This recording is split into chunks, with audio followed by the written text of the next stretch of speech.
बिस्मिल्लाहिर्रहमानिर्रहीम। अस्सलामुअलैकुम। आप देख रहे हैं 1/1 न्यूज़ HD। नाज़रीन, आपको लिए चलते हैं फैसलाबाद के अलाइड हॉस्पिटल।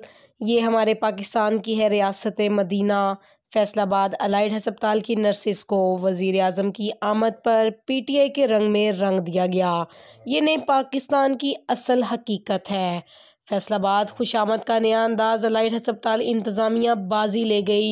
वज़ीर आज़म की आमद, अलाइड हस्पताल की नर्सिस को PTI की पार्टी परचम के स्कार्फ लेने की हदायत जारी कर दी गई। अलाइड हस्पताल के स्टाफ नर्सिस PTI के पार्टी परचम में रंग गईं। नर्सिस से यूनिफॉर्म के दुपट्टे के बजाय PTI की पार्टी परचम के स्कार्फ पहनाए गए। मज़ीद खबरों से बाखबर रहने के लिए देखते रहिएगा हमारा चैनल 1/1 न्यूज़ HD। ताज़ा तरीन अपलोड्स की नोटिफिकेशन हासिल करने के लिए हमारे चैनल को सब्सक्राइब करें और साथ में दिए गए घंटी के निशान को दबाना ना भूलें।